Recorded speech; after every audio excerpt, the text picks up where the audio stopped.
The winners and the losers of training camp as we get ready for our first full week of games, starting off with the Panthers and the Texans coming up tomorrow. Rosenthal, let's go through the winners. Give me your first winner on said list. Well, we have to start with the Dolphins. I'm watching that practice, and I'm getting excited. I know Dolphins fans have to be disappointed with Ryan Tannehill's injury, but you're watching that practice, and you see a quarterback in Jay Cutler who throws the ball better than Ryan Tannehill. I think there's a higher ceiling for this team with Jay Cutler than there was for Ryan Tannehill. It's not a normal situation where you lose a starting quarterback. So the big winner, Dolphins fans, NFL fans, the Dolphins are more interesting. Think about all the coaches, Andrew, that have tried to harness Jay Cutler. Adam Gase, really one of the only ones to do it. Some of the best numbers in his career under Gase, despite the fact that Marquess Wilson was the number 2 receiver in Chicago on an injury-plagued team a few years ago. Now he's loaded with talent, and I think the greatest troll job Jay Cutler could ever pull off, he's been annoying NFL fans a long time, is to play his best in Miami and stick around there for more than a year. He's only 34 years old. I think this could wind up being a lasting partnership with Adam Gase.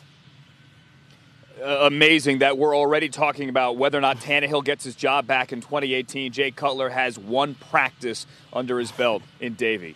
Absurd. Winner number 2 for you, Greg Rosenthal, currently on NFL.com, is whom? Well, I like to get absurd, Andrew. You're getting excited a little too early. Maybe I'm too excited about Eric Decker in Tennessee, but the reports out of Tennessee have been amazing in terms of him being the number 1 option for Marcus Mariota. They lost their first-round pick Corey Davis to a hamstring injury. He'll be back. Usually that'd be cause for panic. Right now, Decker, who's coming off 2 major surgeries and really did not cost that much money, is looking like their number 1 red zone threat. Would not surprise me if he's their number 1 receiver. Remember, Andrew, he's only making $3.85 million this season. I think that turns out to be one of the best values in the entire NFL, one of the types of moves that puts a team in the playoffs, and I believe that's where the Titans are going.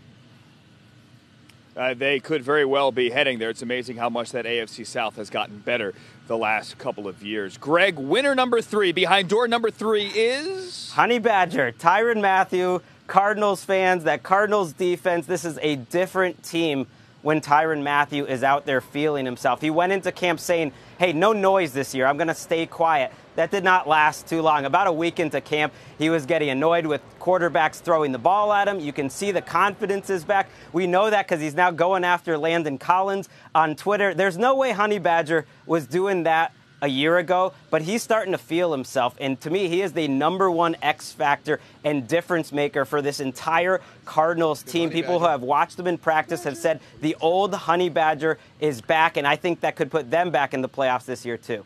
Who do you have in the L column?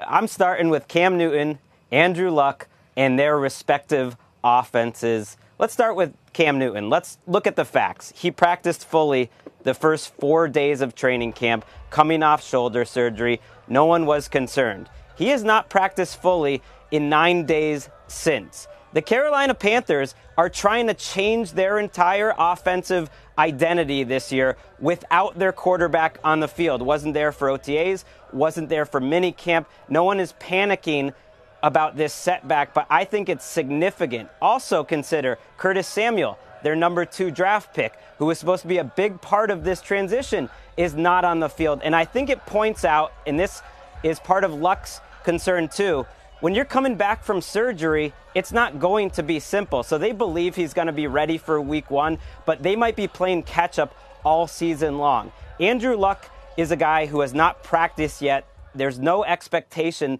that he's going to be on the field anytime soon. And you start to wonder about this 2017 Colts team. What's more important, Andrew Luck's long-term health or this team? It's absolutely Luck's health, and it wouldn't surprise me if he misses some games or he's playing catch-up. You have a defense that's going to be starting 7, 8 new players, and this is a team that has to be worried about Luck long-term when they can't get him on the field 7 months after his surgery. All right, and if it's not Luck week 1 in Los Angeles against the Rams at the Coliseum, it's going to be, Greg, Scott Tolzien, who the Colts say they have confidence in, but again, it's not Andrew Luck week number 1. Who else do you have in the L column right now on NFL.com? Jordan Matthews of the Philadelphia Eagles is going to be on the field if he still is on that team. But there's reason to believe that they're so deep at wide receiver that he could be a trade candidate. Their offensive coordinator admitted their slot position is going to look a little different this year, and that's because of Nelson Aguilar, who could be a big-time winner. Our Daniel Jeremiah said Aguilar is going to be in the slot. He's looked great throughout training camp, can do a little bit more after the catch, and Matthews made this list because he made the mistake of coming after DJ, saying that DJ didn't know what he was talking about, that he hasn't had any good mock drafts. He has had some great mock drafts over the year. It's been proven how accurate he's been. All right, and then there's Christian Hackenberg. He is still very much in a battle for a job there with the Jets. You're already giving him an L?